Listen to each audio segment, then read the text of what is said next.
Assalamualaikum warahmatullahi wabarakatuh. Hai semuanya, selamat datang di video kita hari ini. Jadi, kita akan membahas mengenai teori belajar behavioristik. Ini adalah sebuah pendekatan yang sangat berpengaruh di dunia pendidikan. Oke, langsung saja kita eksplorasi bagaimana teori ini dapat membantu kita memahami perilaku dan cara belajar individu. Oke, sebelumnya perkenalkan, nama saya Laili Nur Saimah dengan NIM A1D523032 dengan mata kuliah belajar dan pembelajaran. Saya berasal dari program studi administrasi pendidikan Universitas Jambi. Nah, langsung saja, marilah kita bahas materi yang gak kalah penting, yaitu teori belajar behavioristik. Mari kita simak, dan semoga materi ini bisa menjadi bekal buat kalian ke depannya. Nah, langsung saja. Yang pertama, saya akan menjelaskan teori belajar behavioristik. Jadi, teori belajar behavioristik ini juga dikenal dengan teori belajar perilaku, karena analisis yang dilakukan perilaku yang tampak dapat diukur, dilukiskan, dan diramalkan. Karena analisis ini dilakukan, belajar juga merupakan perubahan perilaku manusia yang disebabkan karena pengaruh lingkungannya. Behavioristik ini hanya mengetahui bagaimana perilaku individu yang belajar dikendalikan oleh faktor-faktor lingkungannya. Artinya lebih menekankan pada tingkah laku manusia. Teori ini memandang individu sebagai makhluk reaktif yang memberikan respon terhadap lingkungannya. Pengalaman dan pemeliharaan tersebut akan membuat perilaku individu yang belajar. Nah, selanjutnya saya akan menjelaskan apa itu stimulus dan respon.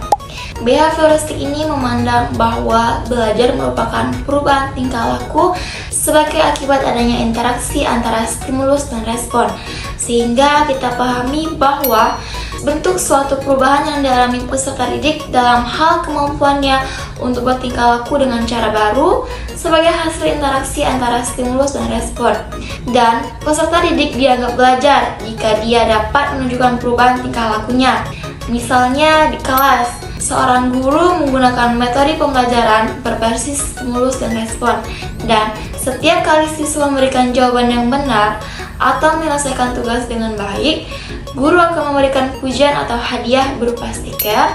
Dan sebaliknya, jika siswa membuat kesalahan, guru akan memberikan koreksi tanpa menghukum, tetapi mengarahkan siswa untuk memperbaiki kesalahan mereka.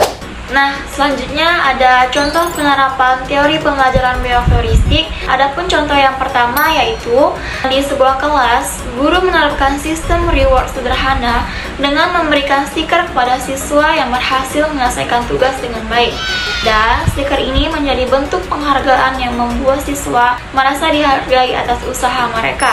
Melihat teman-temannya mendapatkan stiker, siswa lain pun terdorong untuk bekerja lebih keras dan lebih giat, karena mereka juga ingin mendapatkan stiker tersebut. Sistem ini tidak hanya memotivasi siswa untuk berprestasi, tetapi juga menciptakan suasana kompetisi yang sehat di kelas. Nah, adapun contoh penerapannya di kelas, di sini ada 3 pemeran, yaitu guru, siswa 1, dan siswa kedua. Misalnya, guru. Baik anak-anak, hari ini kita akan mulai dengan tugas yang sudah saya berikan kemarin. Siapa yang berhasil menyelesaikan tugasnya dengan baik akan mendapatkan stiker. Jadi, stiker ini bisa kalian kumpulkan, dan di akhir bulan akan ada hadiah kecil untuk yang paling banyak mengumpulkan. Siswa 1, Aca, Bu, saya sudah selesai, ini tugas saya. Guru, wah, bagus sekali Aca, kamu sudah mengerjakan semuanya dengan benar. Ini stikernya, kamu boleh tempel di buku tugasmu. Siswa kedua yaitu Zikri, Bu, saya juga mau stiker, tapi tugas saya belum selesai. Guru, tidak apa-apa Zikri, kamu masih punya waktu untuk menyelesaikannya. Kamu kerjakan dengan sungguh-sungguh, saya yakin kamu juga bisa mendapatkan stiker seperti Aca. Semangat ya! Nah, adapun contoh yang kedua yaitu ujian verbal. Dan ketika siswa berhasil menyelesaikan tugas dengan baik, guru akan memberikan pujian secara langsung, seperti wah, kerja yang bagus, atau wah, kamu hebat sekali. Hal ini akan memotivasi siswa untuk mengulang perilaku tersebut di masa depan.